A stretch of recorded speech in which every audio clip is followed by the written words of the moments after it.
Я приветствую всех, кто смотрит нас в Камрате и Кишиневе 7 часов вечера. Это программа «Цена свободы». Меня зовут Михаил Серкили. Сегодня вторник, 13 февраля, и самое время поговорить о важных событиях. Призываю вас поставить лайк под этим видео и подписаться на нас в YouTube и Фейсбуке. Тогда нас станет больше.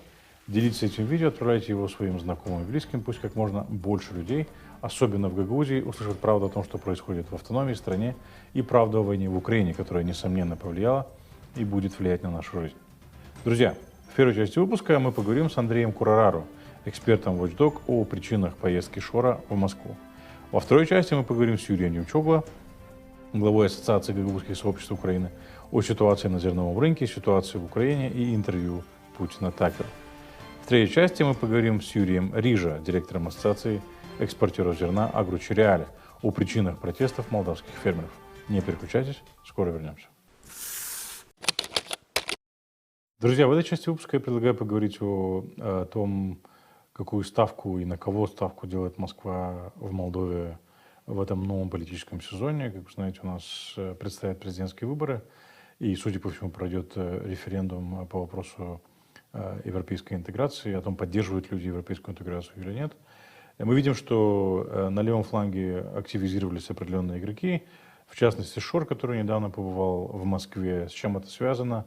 И что ожидать от Кремля в Республике Молдова в новом политическом сезоне, я предлагаю поговорить с нашим гостем Андреем Курарару, эксперт в области безопасности сообщества Watchdog. Андрей, приветствую вас. Приветствую.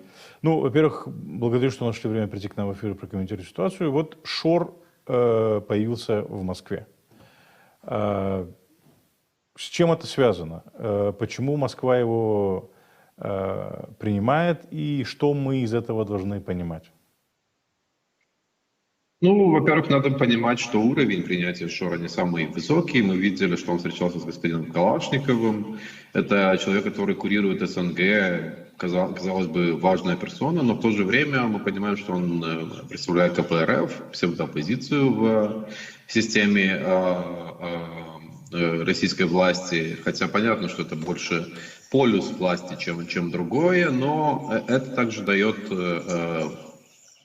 какую-то направленность политики Кремля. То есть это первый политик, который в этом электоральном году побывал в России. Также он более активно, чем другие, высказал свою позицию по референдуму. Он сразу же сказал, что он против.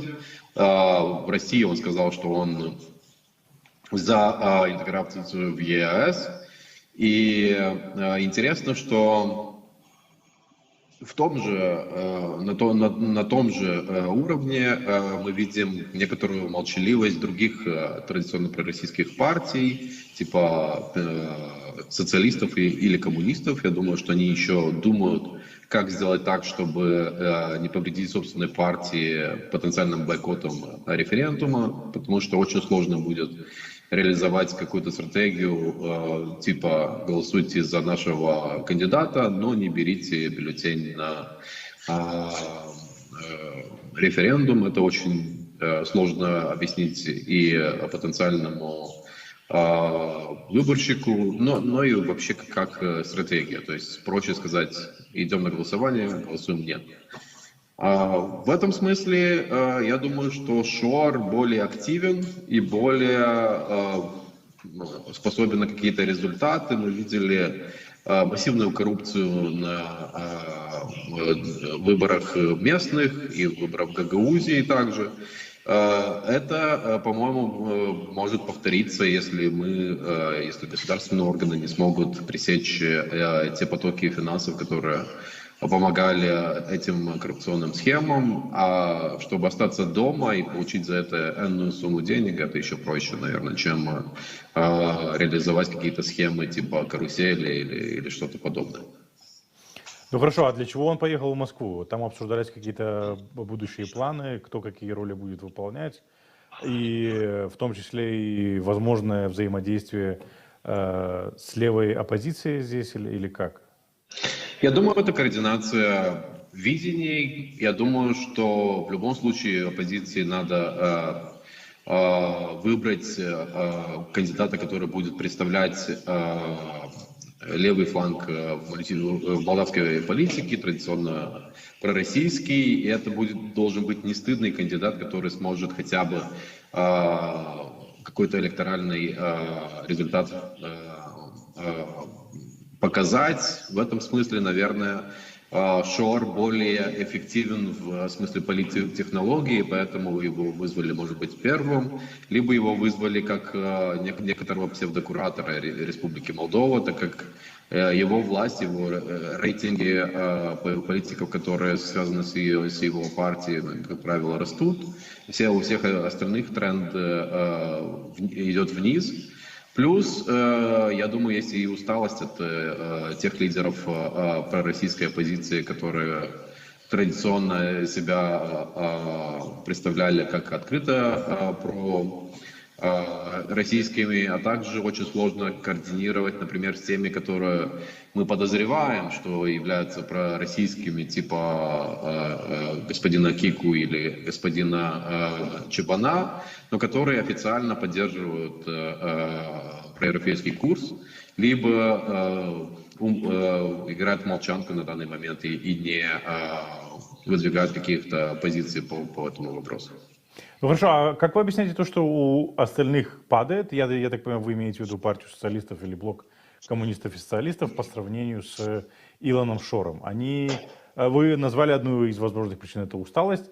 Другая причина, может ли быть это то, что есть запрос на более радикальные действия, а они не предоставляют, и Шор их предоставляет? Ну, я бы еще сказал, что есть и процесс каннибализации тех, которые раньше голосовали за социалистов, а сейчас либо сами перешли, либо из-за финансовых каких-то подспорий переходят массивно на сторону Шора. Плюс я бы сказал, что есть запрос на более радикальную позицию, потому что есть усталость от нарратива того, что все, что русскоговорящее или русское вообще это зло и так далее. И мы видим во многих телеграм-каналах, например, нарративы про русофобию, про то, что русским уже некомфортно в Молдове, что их тут притесняют и так далее. Плюс мы видим, что даже, например, из интервью Путина Такеру Карлсону мы видим, что в этом смысле есть некоторая мифология, которая очень действенна для электората, который доверяет Путину. И есть эта структура мифологическая и поддерживание какого-то имиджа непобедимого русского народа, а с негативным трендом это не очень так-то просто показать.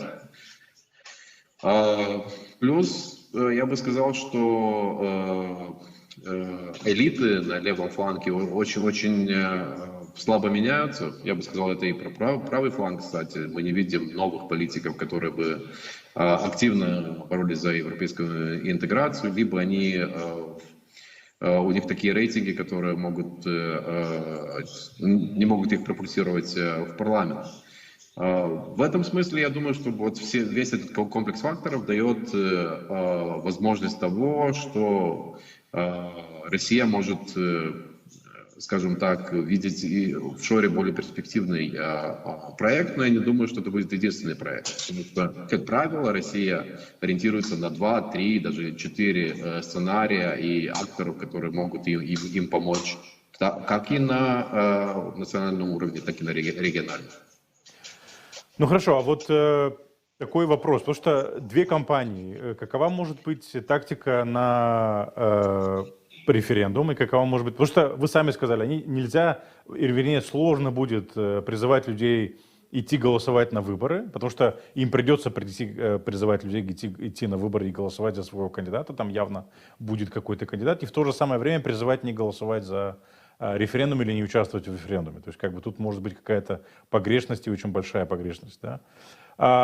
Поэтому с вашей точки зрения это будут одни и те же игроки, у них будут одни и те же роли и на референдуме, или и на президентских выборах, или роли будут разные? И кто в данном случае будет координатором, куратором всех этих действий? Я думаю, что объявление референдума немножко поставило в цуцванг тех, которые поддерживают прокремлевские позиции. Почему? Потому что любое действие, которое идет дальше, оно будет во вред в одном смысле или в другом. Думаю, для президента Майя Санду довольно-таки важно, чтобы она выиграла с первого тура. Например, если такой большой игрок, как Шор, не будет выставлять собственного кандидата, это становится проще. В этом же смысле я думаю, что стратегия будет более региональная. Мы видим некоторые региональные полюсы власти, которые подчиняются партиям, которые поддерживают Кремль. Уже видим, я бы не сказал, что это точно, что так будет, но видим какие-то тестирование нарратива того, что в Гагаузии уже прошел этот референдум, он там не нужен. Я думаю, что он может быть связан, например, с экономическими требованиями. Сказать, вы хотите, чтобы мы проводили референдумы, верните нам НДС. Или, например, схемы по тому, чтобы, например, обладатели патентов начали блокировать избирательные участки со своими требованиями. Мы знаем, что, например, в Флорештах есть другой полюс власти, который вот сейчас связан с новой партией, которая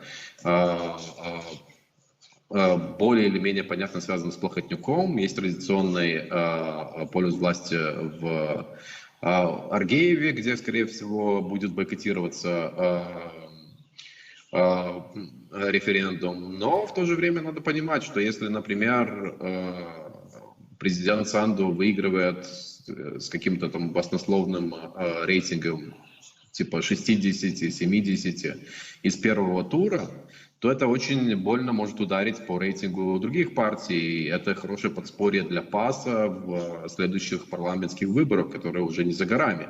И поэтому вообще не выставлять кандидата или иметь кандидата, как, например, ПСРМ имела господина Албу на выборах в Кишиневе, такого более фигуранта, чем кандидата. Это очень, по-моему, неправильно. Поэтому я думаю, что это будет все-таки какая-то смежная стратегия, связанная с одной стороны с местными бойкотами, с другой стороны с таким кандидатом, который смог бы комфортно быть на втором месте после Майя Санду, и который бы смог передать, что в Молдове не все так однозначно, есть много людей, которые поддерживают Россию и прагматические какие-то отношения с Кремлем. Хорошо, а если этот кандидат, обозначился ли он? Потому что на правом фланге понятно, это Майя Санду, хоть там, я не знаю, нет какого-то, может, общего консенсуса среди партий, внепарламентских правых партий по поддержке Майя Санду, не знаю, может, это еще предстоит нам увидеть, но вот на левом фланге нет такого явного кандидата. Кто это может быть? Или видны, или там по-прежнему еще Кремль не определился, или идет борьба какая-то? Как вы видите? Я думаю, интрига связана и с личной популярностью. Мы видели кампанию, которая очень была похожа на президентскую у госпожи Влах, которая, пиаря свою книгу, проехала всю Республику Молдова и в каком-то неофициальном стиле уже обозначила то, что она бы хотела быть этим кандидатом. В то же время непонятно, насколько она сама по себе интересна молдавскому избирателю, так как она более известна как региональный лидер, и ей очень сложно трансформироваться в национального.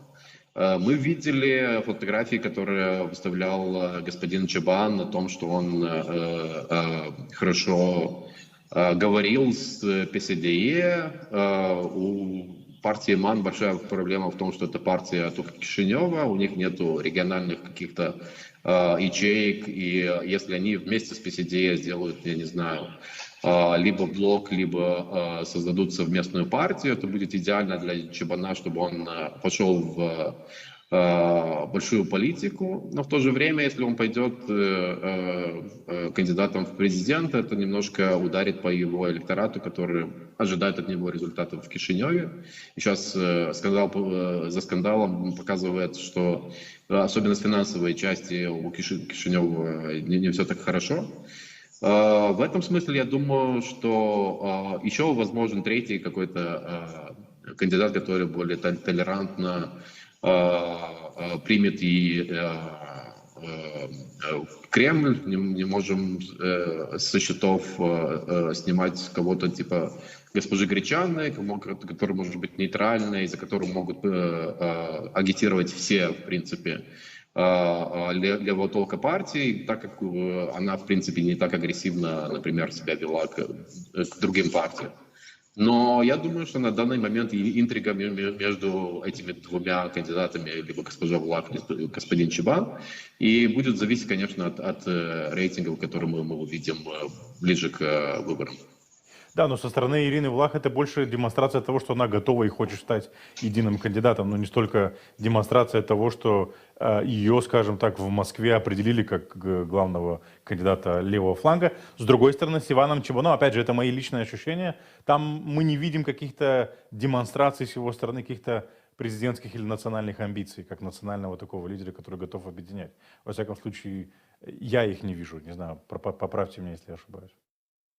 Я бы с вами согласился, только есть одно дно, есть эта петиция, которую он создал для правительства, в которой он требует, чтобы Кишиневу вернули большую часть налогов, которые собираются в Кишиневе. И тут очень легко провести следующий шаг, сказать: ага, вы не хотите эту петицию принимать, тогда я сам возьму власть и реализую вот все, что я хотел для кишиневцев, уже из другого офиса, не из офиса мэра, а из офиса президента. Это может быть хороший пас для вот этой кампании по петиции. Она в Кишиневе очень активна. В каждом троллейбусе, в каждом киоске и так далее мы видим эти петиции. Я думаю, что они соберут гигантское количество подписантов. И посмотрим, что из этого выйдет. Мне кажется, что это, если не мобилизация для потенциальных президентских выборов, точно хорошая мобилизация для создания более актива партии и, возможно, даже для парламентских выборов.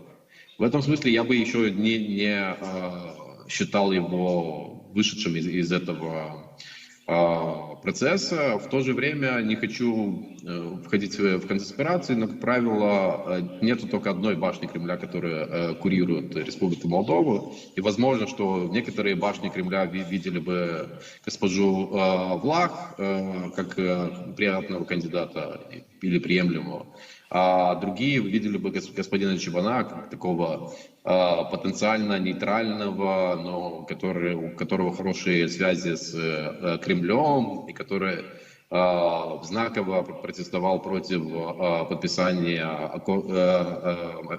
соглашения об ассоциации и так далее. То есть человека, с которым им проще было бы договориться в длинной перспективе, как кандидата с левого фланга.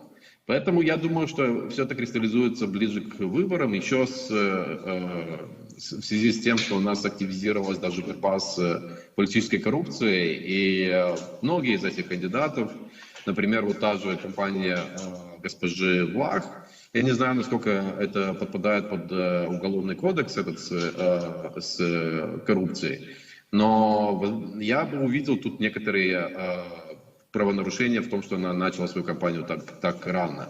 И что вы имеете в виду? Эти поездки по Бельцам и так далее? Да. Поездки, которые камуфлируются под коммерческие какие-то. То есть я написал книгу, хочу вам про нее рассказать, но де-факто это кампания политическая. Я бы не исключил, что возможно возбуждение уголовного или административного дела в связи с этими факторами, и поэтому есть, скажем так, тактика обождать и выдвинуться как кандидатом впритык так, чтобы не успела среагировать, например, антикоррупционная прокуратура. То есть это тоже больше теория, чем факты. Ну хорошо, если эти двое становятся, один из них, Иван Чабан и Ирина Влах, то какова будет роль Илона Шора и его партии в данном случае, или его группы, скажем так, потому что партии, там непонятно, кто сейчас там партия, да. Если он призывает за Чабана, то это явный сигнал для избирателей из Кишинева, да, не голосовать за Чабана, для части как минимум, да, в том числе, ну, с Ириной Влах может быть не так все очевидно, потому что в Гагаузии явно как бы, да, к Шору не такой брезгливый по отношению к Шору электорат, скажем так, как в Кишиневе? Я думаю, что тут самое умное, что может делать Шор, это сфокусироваться на референдуме и вообще не говорить про кандидатов, потому что если ты говоришь, иди на референдум и голосуй нет или бойкотируй референдум, ты в любом случае больше зла делаешь лидирующему кандидату Майя Санду, чем второму кандидату. И идеал для этих партий, это чтобы был второй тур, и тогда мобилизировать уже всех, кинуть на амбразуру, чтобы во втором туре открыть свои карты и сказать, мы за этого кандидата, и давайте уберем режим Майя Санду из Республики Молдова. И поэтому мы видим попытки нащупать какого-то кандидата на правом фланге, который мог бы оттянуть у Майя Санду голоса на второго фланга, я правильно понимаю? Для того, чтобы обеспечить второй тур каким-то образом.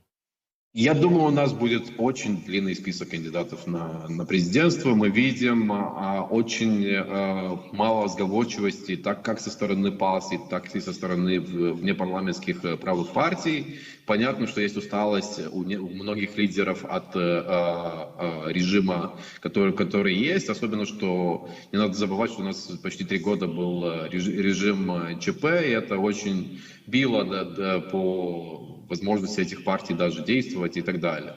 Мы видим, например, партию КУБ, которая непримирима, хотя очень на правом фланге. Хотя мы видим и укрупнение некоторых партий, которые, по-моему, очень хороший процесс, потому что нам нужно на правом фланге более одной партии, потому что коалиционные правительства, они, как правило, более стабильные и менее коррумпированные, потому что есть противовес между теми партиями, которые в коалицию входят. Но в то же время надо понимать, что многие партии пойдут со своим кандидатом, чтобы о них не забывали. И даже 1-2%, которые могут перетянуть эти партии, могут быть особенно важными для Майя Санду. В первом туре, да. В первом туре, да. Господин Курар, я благодарю, что нашли время, пришли в эфир, прокомментировали ситуацию. Спасибо большое. Вам спасибо. До свидания. Друзья, у нас на связи по скайпу Юрий Демчогло, глава Ассоциации гагаузских сообществ Украины. Господин Демчогло, я предлагаю поговорить о ситуации в Украине, на зерновом рынке, в контексте вот этих вот протестов, которые проходят сейчас в Республике Молдова, в основном протестов сельхозпроизводителей и производителей зерна на экспорт. Плюс мы видим, не очень хорошие события происходят в Польше, где идет атака на дальнобойщиков из Украины, которые перевозят украинское зерно. Вообще, что происходит? Я предлагаю поговорить с нашим гостем сейчас. Господин Демчогло, приветствую вас. Витаю, Бунасара. Витаю, Бунасара, Аушамерсенс. Да. Господин Демчогло, вот такой вопрос. Но для начала давайте с такого события, которое было недавно. Дрон. Украинское ПВО сбило дрон «Шахед», да, камикадзе, и он упал недалеко от Этулии. Мы не видели из Гагаузии никакой реакции. С вашей точки зрения, должна ли была быть реакция по этому поводу и какая она должна была быть? Ну, вы знаете, действительно, это в ночь на 11 февраля была очень такая мощная атака на украинскую Южную Бессарабию, ну, как в Украине говорят, украинское Придунавье. И эта атака была, вы знаете, после большого перерыва. То есть последняя атака была, насколько я помню, как раз, кстати, 10 или 11 октября. То есть 4 месяца российские дроны не атаковали Южную Бессарабию, вообще забыли о ней. И это в первый раз за это время, и она была очень мощная. То есть более 20 дронов, кстати, более 20 дронов, и они были направлены все в одну точку практически. Измаил и окрестности. То есть если раньше были атаки на Рени, на там, Килию, Вилково, Измаилск, то сейчас были в одну точку. И очень много. В ту ночь вообще на Одесскую область более 40 дронов было пущено. И атаки начались с 0 часов где-то и продолжались. Последняя атака была в 5 утра. То есть было, насколько я знаю, там 4 или 5 волн. Ну там в течение 5 часов, по-моему, атака шла. Это самая такая продолжительная. То есть такая мощная. И что, в конце концов, большинство из них было сбито. В том числе один подбитый упал на территорию Республики Молдова в Гагаузию, в окрестности села Этулия. То есть, во-первых, показывает, что украинское ПВО мощное. Если раньше пролетали 5 дронов и было 4 прилета, говорят, то сегодня пролетает 20, и там остается там несколько пролетов. То есть в Измаиле практически инфраструктура не сильно пострадала. Там один пролет, я слышал, инфраструктурный объект, один пролет там в районе супермаркета измаильского главного. Там, то есть все остальное практически это осколки от сбитых дронов. Но это показывает, то есть он был до того мощный, что от Болграда до Измаила кружляли дроны. Болград, Измаил, Рени, вот в этом квадрате кружляли дроны, и один был сбит, кстати, над гагаузским селом украинским Котловина, и двигаясь со стороны Болграда. Чтобы обмануть украинское ПВО, они обходят там со стороны Болграда, со стороны там Килии и заходили на Измаил. Ну, они все, большинство из них сбивалось, к сожалению, досталось и Республике Молдова. Реакция, ну, я не ожидал, честно говоря, какой-то реакции сегодняшнего руководства гагаузской автономии. К сожалению, мы уже привыкли к тому, что у них реакция больше на другие вещи. Неважные, не связанные с безопасностью и с экономикой гагаузской автономии. Ну хорошо, она, ну, с вашей точки зрения, вот это вот, да, ее нету, мы к этому привыкли. Самое главное, реакция мне очень, как бы, и все украинское государство цитировало реакцию и спикера парламента, и премьер-министра, и президента Молдовы. Могут и прилететь к ним близко, совсем близко. Ну да, на самом деле это не смешно, но вот, кстати, да, на это не было никакой реакции от депутатов Народного собрания. Ждем, надеюсь, они отреагируют каким-то номером, хотя сомневаюсь в этом. Рядом идет война, люди должны понять. Рядом идет война, несправедливая война, и в том числе братья гагаузы, которые живут в Украине, страдают от нее. Над гагаузской украинской котловиной, над Болградом, над есть Троян очень часто, над Старой Трояной, кстати, постоянно прилетает дрон, это гагаузское село, ближе оно между Измаилом и Килией, самое южное гагаузское село в Украине. Там практически каждый раз, когда были обстрелы Измаила, пролетали над Старыми Троянами. То есть над русскими селами Украины, над братьями гагаузами летают дроны.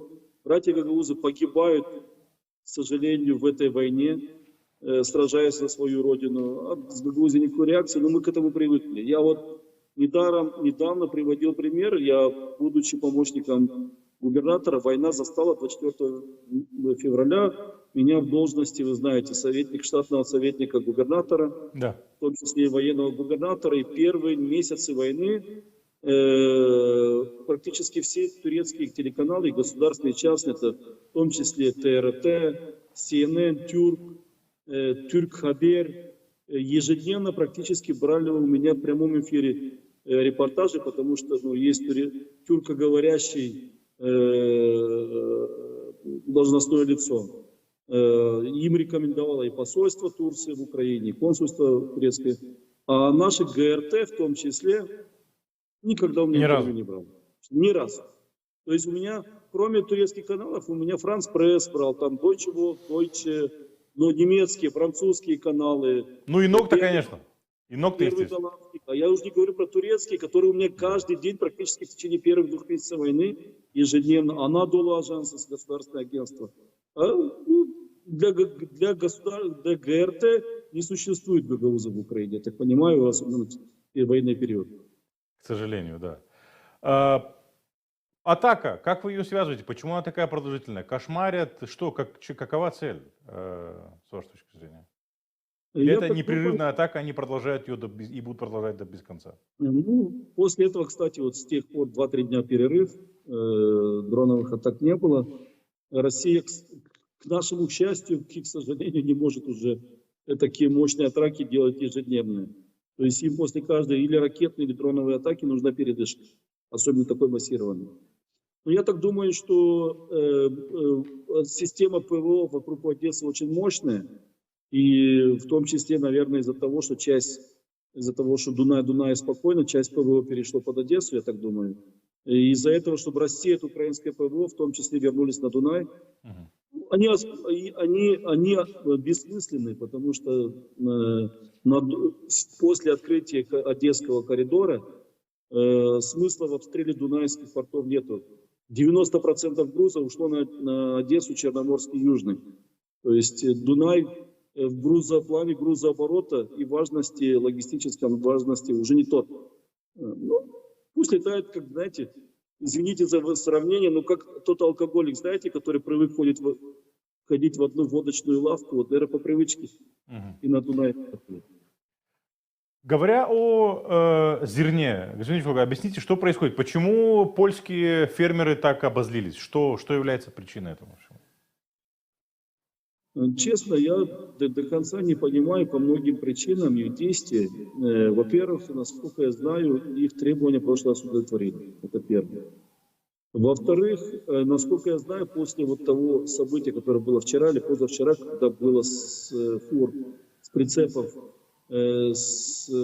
слито, сгружено зерно, завели уголовное дело на тех, кто это сделал. Потому что, ну, это как по всем этическим, моральным правам. Это зерно собиралось под минами, понимаете? Сегодня, перед тем, как посеять зерно, в Украине проходят минометральщиками. Сегодня зерно собирается при фронтовых территориях под обстрелами. И после этого, знаете, в это зерно с запахом пота, гари и крови, к сожалению. Но некоторые алчные, я считаю, что польские фермеры, вы же знаете, после того, как удовлетворили их там вопрос компенсации, они ушли. Я так понимаю, что или не их оплатили, или там что-то другое происходит. Но это вопрос чисто бюрократический, внутренней польской стороны. Потому что все это зерно идет транзитом. То же самое, как и в Молдове, зерно идет транзитом. Ну подождите, сейчас в прошлом году это каким-то образом ощущали и молдавские фермеры, и польские. Но теперь, когда открыт, как вы говорите, зерновой коридор, 90% всего зерна теперь уходит отгружается в портах Черного моря, Большой Одессы, да? Так что уходит, я так понимаю, это часть груза, который идет на Балтийское море, правильно? Польское или нет? Да, часть груза, которая еще идет по старым контрактам. То есть нет того уже объема. Во-первых, того объема. Раньше были на границе с Польшей 30-километровая очередь зерно. Сегодня очередь, она максимум однодневная. Люди там 2-3 недели ждали в очередях. Сегодня, вот по последним данным я посмотрел, у нас есть такое приложение Е-черга для флота. Очередь от 1 до 3 дней. И так как раньше там минимум 2 недели. То есть это показывает, что в десятки раз уменьшился поток. И как вы видите, если раньше были километровые очереди, даже на этом видео видно, что там стоят там 5-10 фур. Понимаете? И оно почему-то еще до сих пор мешает польским фермерам. Вопрос чисто политический и предвзято как бы вопрос компенсации польских, я так думаю. Хорошо. Самая причина, почему бастуют молдавские фермеры. Но я так слышал, что они бастуют из-за того, что типа связывают, что украинское зерно, дешевые цены. Но сегодня во всем мире упали цены на зерно. По многим причинам. Сегодня какие основные? То есть из того, мы говорили, ну скажем так, из того, что мы понимаем, это не только связано с зерном из Украины. В целом был в прошлом году хороший урожай на мировом, на глобальном рынке, да, и это каким-то образом способствует тому, что цены идут вниз. Цены идут вниз и говорят, что еще будут продолжать идти вниз, потому что есть есть большое предложение, а спрос упал, намного меньше упал. В связи с глобальными кризисными явлениями стали меньше покупателей. У многих стран есть до сих пор предыдущий резерв. То есть используют то зерно, которое было в резервах. Нету больших, то есть денег в мире стало меньше. Мир вообще переживает сейчас большой такой финансовый кризис. И спад сегодня и в продаже недвижимости, глобально падают цены на недвижимость во всем мире, мне сказали. Мне, мои специалисты говорят. Поэтому, как бы, при чем тут украинское зерно? Вот это не понимаю я. Вот спросите у молдавских фермеров, что они говорят, почему они бастуют? Ну, из того, что сегодня мы видели, министр сельского хозяйства Владимир Боля сказал, что там бастуют в основном фермеры юга Молдовы, это Кагульский и Кантемирский район, которые больше всего пострадали от засухи. И там проблема в том, что они потеряли весь урожай. Они вложили деньги, и они не смогли их просто вытащить обратно, потому что на севере у фермеров там другая проблема. Там у них был урожай, в некоторых случаях 5 до 7 тонн с гектара, но они не могут продать, потому что нет цены. Поэтому им приходится ждать. Там у разных фермеров, в зависимости от региона, разные, скажем так, проблемы. Но да, есть, конечно, некоторые грешат на то, что якобы вот Украина демпингует цены, не знаю что и так далее и тому подобное. Я вам скажу, сегодня российские цены на том же самом турецком рынке дешевле, чем украинские. Кто это демпингирует? Поэтому, как бы, у нас тогда продажи действительно очень низкие цены. Очень низкие. Сегодня я знаю, что многие украинские компании перестали вообще продавать зерно. То есть они купили старые контракты. То есть даже украинские компании перестали продавать зерно, потому что нет цены? Вот крупные украинские компании сегодня, вот, я говорю с многими трейдерами, в том числе и на Дунае, и в Одессе, сегодня кукуруза и пшеница поставлена, как они говорят, стоп-сейл. То есть не продают вообще, по любой цене, потому что цена очень низкая. Господин Пчелга, вот Путин собирался в Турцию, теперь уже не едет. В чем проблема? При этом активничает в информационном пространстве, вот дал интервью этому Карлсону Такеру. Почему он не едет в Турцию, скажем так, да? Чего боится? Не знаю, да, я читал в прессе, что в том числе турецкой, мониторе, 12 февраля он должен был прилететь в Анкару, его там ждали, тоже была интрига, чего он приезжает, вроде там все уже обсудили, там зерновой коридор работает и без России, обычно из-за зерна там приезжали. Ну, отменила, значит, или нечего обсуждать, или же... Ну, опять же, можно предположить, что, смотрите, Турция хочет выступать в качестве переговорщика по мирным переговорам, а Россия и Путин, в частности, через интервью этому Карлсону Такеру, сказал, что он, в принципе, как бы не готов к переговорам и вообще не готов уступать ничего. Поэтому зачем ехать в Турцию, я так понимаю, в этом причина. Ну, в интервью, кстати, он тоже самое сказал, что он собирается еще лет 10 воевать. Понимаете, изначально политика вот сегодняшней России, политика войны, в интервью политика ненависти к Украине. Изначально с первых дней, помните, мы обсуждали. Да. Сегодняшнее руководство России, я не знаю, кто у власти там в России, некоторые говорят, что уже не тот Путин, но это такое, это пусть на совести будет у российских граждан, у российских избирателей. Но независимо от того, кто сегодняшний Путин, он говорит месседжи, которые сегодняшнего руководства России. А сегодняшнее руководство России нацелено на, во-первых, изначально начало войну, потому что оно дублирует фашистское государство. Вот даже карикатуры сегодня, после интервью Путина в Германии вышли карикатуры, где Путин всем показывает, что они нацисты. Там немцы, европейцы, финны, украинцы, все нацисты. А в то же время он в своем интервью почти 3 или 4 раза оправдывал Гитлера. Ну да, оправдывал нападение на Польшу, да. Что поляки надурили Гитлера, понимаете?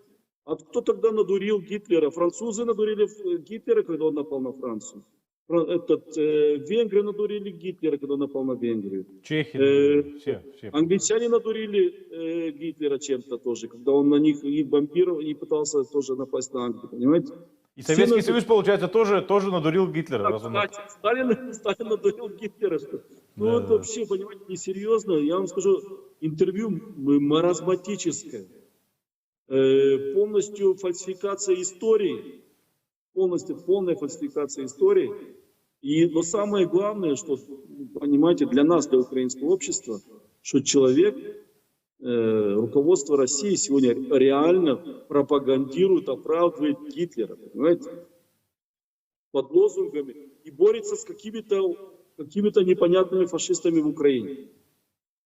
С фашистами, где в стране президент еврей, премьер-министр украинец, наполовину тоже с еврейскими корнями, министр обороны крымский татарин, понимаете?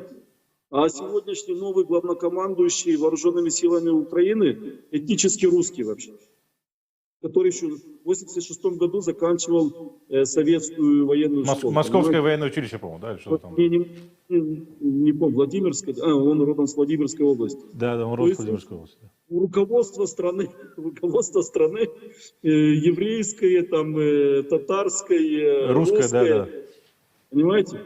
Ну это просто подмена понятия, это показывает, что сегодняшнее руководство России имеет полные военные амбиции, несет крах к сегодняшней России, потому что все это закончится крахом России.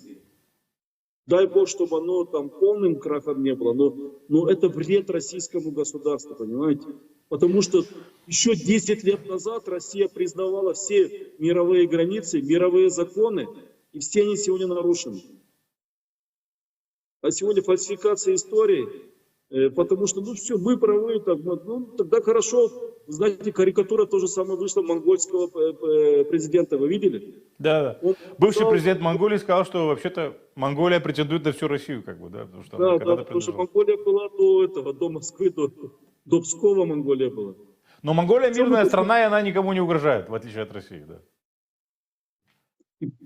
Сегодня мы имеем большую проблему, и Европа это понимает. Европа очень быстро, сегодня после речи Путина, сегодня европейские лидеры говорят, нам нужно готовиться к войне к России, к сожалению. К сожалению, вот сегодня Россия доводит эту ситуацию до абсурда. Ну, слава богу, все поняли, что с Россией, с Путиным невозможно договориться, потому что он ни с кем не хочет договариваться. У него какая-то своя программа действий. Господин Шилок, я благодарю, что нашли время и пришли к нам в эфир, прокомментировать ситуацию. Будем рады видеть вас еще. Спасибо большое. Мира нам.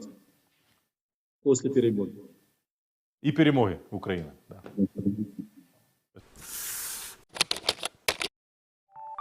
Спасибо вам, что смотрите нас. Для того, чтобы мы продолжили свою работу, поддержите нас. Станьте нашим патроном или сделайте разовое перечисление на нашем сайте. Внесите свой важный вклад в борьбу с пропагандой в Гагаузии.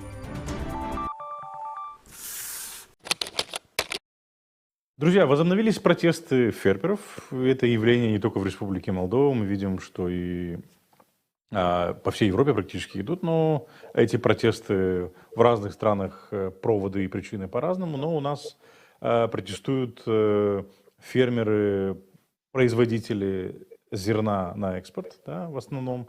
Как сегодня сообщил министр сельского хозяйства господин Владимир Боля. И вообще, что происходит на рынке зерна и почему протестуют фермеры? Я предлагаю поговорить с нашим гостем сейчас. Это у нас на связи по скайпу Юрий Рижа, директор Ассоциации экспортеров и импортеров сельскохозяйственной продукции и зерновых под названием ассоциация называется Агрочереали. Господин Рижа, приветствую вас. Добрый вечер. Я благодарю, что нашли время и пришли к нам в эфир, и дали возможность, и согласились прокомментировать ситуацию. Вы в данном случае, чтобы уточнить, представляете в основном экспортеров и импортеров, да, то есть как бы, да. Совершенно верно, да. Не правительство и не производители сельскохозяйственной продукции, то есть как бы. Вот давайте сначала, что происходит, потому что сегодня министр сельского хозяйства дал пресс-конференцию или брифинг. И он рассказал о мерах, которые предпринимает правительство. О том, что они таргетированно идут, потому что в разных регионах по-разному прошлогодняя засуха воздействовала на производителей. На севере был урожай, но нет цены. На юге не было урожая, и, соответственно, люди не могут возместить себе потери. Как вы видите ситуацию? Почему сельхозпроизводители, в основном из Кагула и Кантемирского района, идут на такие радикальные действия, блокируют границу, скажем так? Да, что происходит? У каждого фермера есть своя математика, своя бухгалтерия, да. Они обращают внимание и следят. Я надеюсь, что это так и есть, потому что если есть бухгалтера у этих фермеров, значит так должно. И они смотрят на цифры. И они понимают одно, что та цена, которая есть на рынке, конечно, это ниже себестоимости этих товаров, которые у них есть. Да. Мы следим за экспортом, мы следим за урожайностью, мы видим, что в остатках еще есть много товаров. То есть это говорит о том, что их не мотивирует и нет той предложения, от которой они не смогли бы отказаться, да, чтобы решиться продать. Потому что мы периодически пишем разные статьи, общаемся с прессой, передаем им сообщения. И я даже говорил раньше, где-то в декабре, пытался дать понять, что они неправильно свои остатки, как бы неправильно руководят ими, да, то есть не вовремя, то есть подходящее время, когда можно продать. И мы следим за рынками, мы следим за фьючерсами. Вот сейчас мы живем в информационном веке, и они тоже имеют эти приложения. И есть Агритель, есть Агрипортал, есть болгарские, есть румынские, есть русские, да, и рынок один и тот же везде, да. Мы знаем, какие факторы влияют на рынки. Есть, во-первых, предложение и спрос, и цена формируется, потому что это биржевые товары, если говорим про зерновые или про масляничные, да. И это не может ни один внутренний трейдер или производитель как-то влиять на цену. Да, если компания имеет у себя в группе компаний предприятия, которые перерабатывает как-то, да, вот, допустим, переработка этанола, да, или масла, тогда еще есть какой-то резерв, да, дать более выгодную, более хорошую цену, да, вот как мы тогда говорили, что вот компания, которая производит масло, да, реально, несмотря на то, что рынок находится в медвежьем тренде, это означает, что цены падают, да, и не падают свободно, то есть так, постоянно, то есть в этом году, если взять статистики с ноября, то есть только 2 раза были 2 спайка, когда чуть-чуть это сырье подорожало. В основном она стабильно падала, да, и нету той цены, которой... И я хочу сказать, что и трейдерам очень сложно, да, потому что менеджеры, их представители, когда звонят фермерам, им тоже неудобно, потому что они понимают, что цена очень низкая, да, и нету бизнеса, то есть трейдер, который за январь не законтрактовали ни одной тонны. То есть сейчас что происходит? Идет экспорт того товара, который был приобретен в ноябре и в декабре, да, вот они сейчас экспортируют тот товар. То, что есть еще на складах больших объемов, там, по моим данным, только подсолнечник где-то, ну, есть несколько мнений, да. Я, когда говорю о своих данных, то есть я общаюсь с разными людьми, которые представляют основных игроков на нашем внутреннем молдавском рынке, да. Есть коммерческие директоры, которые, у них большой опыт, да. Вот они говорят, что где-то в остатках 100 тысяч тонн подсолнечника, да. Директор, допустим, производства, из ее данных, она говорит, что в стране больше 300 тысяч тонн еще. Только мы сейчас говорим про подсолнечник, да, потому что это один из самых рентабельных. Если будет время, мы пройдемся и по другим, и по зерновым. Да. Но сейчас как раз что происходит? Основной производитель страны масла, он сейчас, по моим данным, да, то есть это его коммерческая тайна, но я делаю выводы из своих источников, которые я имею. Я делаю выводы, что он в раздумье, да. У него 2 недели приостановлен завод, то есть переработка. Вы имеете в виду Флорис Варил или кто? Я имею в виду основного, я не буду сейчас. Да, мы можем сказать, что речь идет об Флорис Варил, да, чтобы не рекламировать. Потому что в ассоциации в основном есть правила, и мы не должны наименовать. Да, и если с вашим позволением, давайте. Да, я просто люди понимают, о чем идет, о ком идет речь. Да. И, значит, 2 недели. Вопрос, причина в чем? Либо это идет техническая профилактика, но она обычно идет перед началом сезона, обычно идет в августе, да, вот эта профилактика техническая, когда готовят оборудование. Я думаю, что сейчас просто дефицит из-за того, что приостановили импорт. Что происходит? Приостановили импорт, не дают лицензию на импорт сырья из Украины, допустим, да. Второе, цены, которые они предлагают на рынке, фермеры не заинтересованы, то есть их это не мотивирует, это не та цена, которую они ожидают, да, потому что у них Есть другая проблема. Им звонят представители банков, представители те, которые дают им технические кредиты, да, в виде оборудования, в виде семян, в виде пестицидов или удобрений, да. И они просто находятся в таком положении, что просто не могут продать. Если продадут, их сразу кредиторы будут обвинять в том, что вот ты, наверное, неправильно поступил. И у него вот создаются такие не очень хорошие обстоятельства для фермера, да. То, что его делает практически очень нервно, то, что он начинает выйти с тракторами, вот это все катание тракторов в разных уголках страны, да, вплоть до границы и обратно. И они периодически выступают, господин Слусарь представляет их интересы, да, он ведет общение, насколько я знаю, с министерством. Я знаю, что это идет еще с осени, я знаю, что в правительстве, в парламенте, да, вот все те центры силы, которые должны заниматься рассматривать проблемы, они делают все возможное, чтобы помочь. Да. Если мы смотрим по эту комиссию, которая была создана, специальную комиссию, которая занимается вот именно вопросом фермеров, мне кажется, по моему мнению, потому что разные представители часто звонят тоже и консультируются, да, по разным вопросам, что касается статистики импорта, экспорта, цен и так далее, какие тенденции, я вижу, что там делается большие усилия вкладывается в решение их проблем. Да. Никто не смотрит и не ждет, что эти проблемы могут решиться от себя. Да.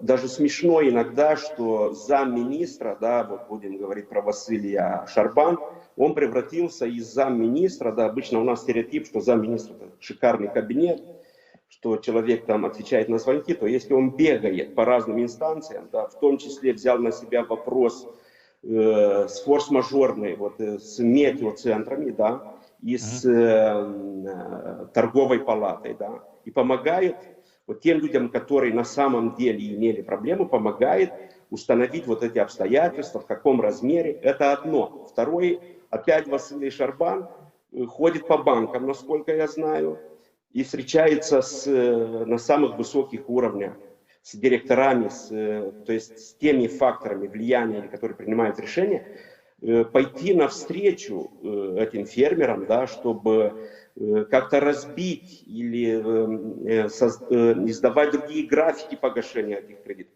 Потому что мы реструктурировать долг, да, каким-то образом? Да, мы знаем прекрасную историю, все сейчас говорят только об этом, очень актуально. Инфляция 30%, как это называется, рата до бензиди базы. Базовая ставка, да. Да. Базовая ставка. Дон Риджа, скажите, пожалуйста, каковы причины падения? Вот вы в самом начале сказали, что сейчас нет цены, и цена находится в свободном падении. Цена на все зерновые, если я правильно понял, и на масляничные, и на зерновые первой категории, второй категории. В связи с чем это падение? Можете объяснить?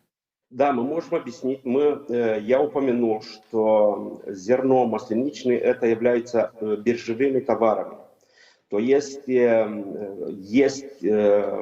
такое понятие, как фьючерс, да, договора, которые заключаются, и товар будет предоставлен, поставка товара будет в будущее, допустим, в апреле, в мае или вообще в следующем сезоне. Да. Что происходит? Значит, основные игроки, фонды, да, которые владеют большими суммами, да, и крупные предприятия, допустим, есть такое понятие, как ABCD, да, где входят основные игроки, да, АДМ, Bunge, Cargill, да, вот они владеют практически 80% всего зерна мирового, да. Также они проверяют и масляничные производства сои. Есть USDA, да, который издает периодически раз в месяц, издает прогнозы, то есть он считает, сколько в остатках сырья есть во всех странах, да, во всех континентах, части мира, да, и урожайность. Допустим, Бразилия, Южная Америка, да, у них там климат позволяет, что у них есть по 2, по 3 уборки в год, да, это очень сильно влияет в разных периодах на цену, да. И сейчас остатки огромные, потому что бизнеса как такового не было, и это по всем культурам, да. А почему не было? Почему не было? потому что был хороший год, урожайный. Смотрите, вот есть разные, да, давайте вспомним 2021, потому что это очень сильно повлияло на мировоззрение, именно что касается наших фермеров, да. Я не помню, что в этом году, в 2021 был и урожай, была и хорошая цена на продажу, то есть был спрос огромный на рынке всего этих зерновых и масляничных. И еще удобрения, солярка, она были дешевле, чем 22 и дефицита как такового не было. Это до этих событий с Украиной, да. Сейчас что происходит? Я надеялся, что некоторые ситуации, которые влияют непосредственно на цены, повлияют как-то на рост цен. Да? Я обрадовался, когда турки сняли индикативную цену, когда турки уменьшили пошлины на импорт этого сырья. Потом получилось, что вообще турков сырье не интересует, их интересует нерафинированное масло. Да? Спрос как бы... Ну, потому что они через зерновую сделку получили то, что им нужно было, нет? Да, турки, Эрдоган это очень сильный лидер, он просто честь и хвала ему, что он представляет интересы своей страны достойно. Да? Он и как предприниматель, и как политик, то есть он те решения, которые принимает, и как ведет диалог на международном уровне, и как он влияет на геополитику здесь, в Черноморском бассейне, это прекрасно, да. И мы знаем, что этот человек является и другом нашей страны, да. И в основном, что касается масляничных, обычно сбыт нашего сырья, все наши трейдеры практически продают в Турцию, да. В этом году мы видим, что Молдова стала чемпионом, то есть первое место по экспорту подсолнечника на европейском рынке, то есть особенно Румыния и так далее, да. Именно подсолнечник, как сырье, да. Значит, мое видение, то есть в ближайшее будущее и среднее, если по времени взять, то есть до нового сезона я не вижу никаких уважительных причин, которые бы могли повлиять на рост, то есть чтобы из этого медвежьего тренда, да, чтобы рынок, именно международный рынок, там, где основные игроки, я не говорю про молдавский, мы маленькая страна, это даже нельзя назвать рынком, да, те объемы, это 0,00, не знаю, это международного объема, который есть, который собирается во всем мире, да. Не вижу никаких причин, чтобы из медвежьего это перешло в бюрс, да, то есть бычий, есть такое понятие в международной торговле, да, именно что касается вот бирж и фьючерсов. Есть некоторые трейдеры, которые успели заключить контракты, что касается не фьючерс, а форварда, да, вот тоже график поставки. И если они успели заключить, вот они сейчас как бы, есть такие исключения, как Анком, да, он как бы тоже дает неплохую цену. И мы общались с ребятами из Анкома и спрашивали, с чем это связано, почему вы себе позволяете, да, давать более... Потому что у нас контракт, у нас горит объем поставки, и мы вынуждены вот дать более такую приемлемую. Но и эта цена даже, она не та цена, которую ожидают наши фермеры. И фермеры просто ждут, но чудо не произойдет. Они должны понимать, чудо... Это не дай бог Третьей мировой войны, но тогда вообще торговли не будет, да. И говорит, там, посмотрел на прошлой неделе, румынский эксперт говорит вот именно, что, может быть, еще раз там Россия атакует, допустим, другую страну или опять какая-то засуха. Не исключено, прогнозы сателлита показывают, что в этом году будет большая засуха, да, показывает, что есть такие феномены, да, как Эль-Ниньо. Такое ощущение, что вы призываете фермеров как можно быстрее избавиться от зерна, ребята. Нет, я не призываю. Я в одной передаче подал пример про Иосифа, который снилось 7, вот библейские, да, что они сделали. Они 7 лет урожая собирали, и потом 7 лет, когда уже была засуха, они смогли продать по более хорошей. И тогда вот говорят, что историки говорят, что именно тогда древний Египет или доисторический Египет очень сильно развивались, и тогда появилась вот эта вся цивилизация, которой мы сейчас дорожим, и, как туристы иногда любопытно узнать и смотреть, да, как оно сохранилось до сих пор. Вот так и мы можем, у нас же есть емкости, есть закромы, есть склады, где мы можем не обязательно продать, но можем сохранить. У нас очень много, смотрите, что происходит. У нас очень много, у нас почти 1 000 000 тонн в остатках кукурузы. 200 000 тонн, я думаю, что Да, кто-то скажет 100, кто-то скажет 300, давайте возьмем золотую середину, 200 тысяч тонн подсолнечника. Ну И хорошо, еще... если они не продадут, они попросят у кого-то возместить им эти убытки, потому что мы видим, потому что, опять же, министр сказал, что проблемы фермеров, они отличаются. На севере был урожай, но нет цены. Да. На юге урожая не было вообще, то есть как бы им нечего продавать по большому счету. То есть, согласен, согласен, вы абсолютно, и министр абсолютно прав в этом. Так и есть. На севере... Особенно Когульский и Кантемирский районы, я прошу прощения, да, где да. в некоторых случаях зафиксировано 100% потери урожая в некоторых хозяйствах. Да, но мы видим, что правительство выделило деньги именно для тех, которые пострадали именно. Помните этот скандал, вот эти анекдоты с кукурузой, да? Я вижу, что правительство выделило где-то минимум 50, потом еще 50 миллионов. Это небольшая сумма, но я думаю, что это как-то покрывает, да, те потери. Плюс еще АИПа, кроме того, 1,5 миллиарда, сколько было в этом году выделено на субсидии, и еще нашла еще почти 300 миллионов, да.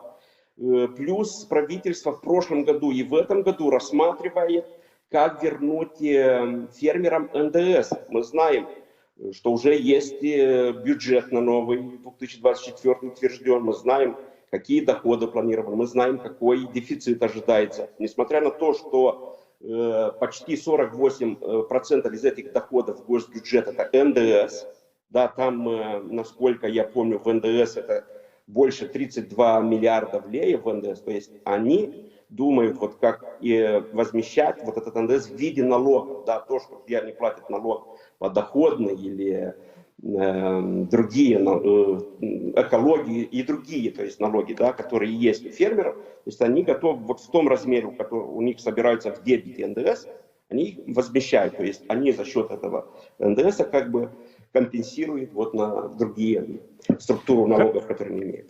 Хорошо, очень многие в прошлом году грешили на то, что якобы Украина демпингует цены, сдает зерно по дешевке. Ну, понятно, Украина была в такой ситуации. В этом году зерно украинское как-то влияет на рынок или нет? В частности, на международный. Да, это влияет, но я сказал и раньше, да, в своих прогнозах, что даже если мы приостановим импорт, да, это никак не повлияет на цены. Это никак не повлияет на цены, потому что год был урожайный. И мы смотрим статистики, какие остатки были на начало 2020 года. Вот вы имеете в виду на глобальном уровне? Вот это и влияет. И на самом деле очень много сырья и в Украине. И даже несмотря на то, вы смотрите, как себя ведут украинцы, то есть они решили себе вопрос, несмотря что нету никаких соглашений. То есть коридор морской работает. То есть, да, смотрите, у нас, если для железной дороги самая рентабельная операция, да, это транзит вот этих грузов, да, по гарнитуре, по поездами, да, зерновозами, да. То есть мы видим, что во второй половине 2020 вообще транзит упал именно по железной дороге. А ведь... Потому что Украина решила вопрос с портами Одессы, я правильно понимаю? Да, да, совершенно верно. И даже на Дунае очень сильно уже те потоки, они очень сильно упали. И даже несмотря, что этот кризис в Красном море, что Балтийский индекс, вот именно цены на фрахты морские, они как бы поднимаются. У нас в Черноморском бассейне и на Дунае они падали. Да? Я даже поднял вопрос, что изучал как бы структуру себестоимости издержек, да, у каждого, у транспортников, именно ЖД, именно зерновозы и именно морские. И я пришел к выводу, что очень выгодно, вот когда вот фермеры страдают и трейдеры, да, потому что вся прибыль они отдали, знаете кому? Они отдали транспорту. То есть очень хорошо заработали на транспорте. Да? Но были моменты, когда транспортники страдали, когда засуха, когда... Кто-то зарабатывает, кто-то теряет. Ну, это рынок, и мы должны... Ведь мы живем в прекрасное время, да? Это демократия, это рыночная экономика, к чему стремились наши родители, к чему стремимся мы. Я так понимаю, что рыночная экономика это каждый как бы, и всему свое время. Есть время потерять, есть время заработать. Да?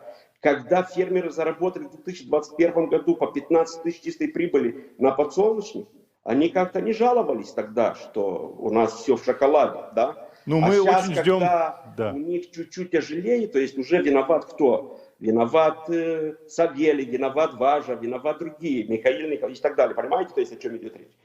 То есть они не всегда справедливы, но это их, они себя ведут, как, знаете, как в стиле российской дипломатии, да? Дави на максимум, чтобы хоть чуть-чуть получили. И у них это получается. Я говорю, если министерство, если весь парламент, комиссия, депутаты, сам премьер бегает, да, то есть они отвечают на звонки, я в жизни такое не видел. И обычно у меня были стереотипы, что надо ждать, надо программировать. То есть сейчас я, как представитель ассоциации, звоню и мне сразу отвечают, перезванивают. Да, мы понимаем, да, есть такая проблема.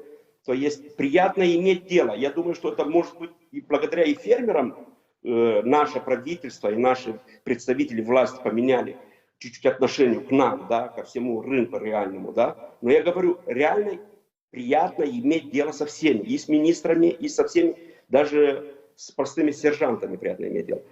Господин Рижа, я благодарю, что нашли время, пришли к нам в эфир прокомментировать ситуацию. Ждем, надеемся, что кто-то из фермеров к нам придет, в частности, господин слушатель, для того, чтобы услышать и их версию происходящего. Благодарю вас и приятного вечера. Спасибо, до свидания. До свидания.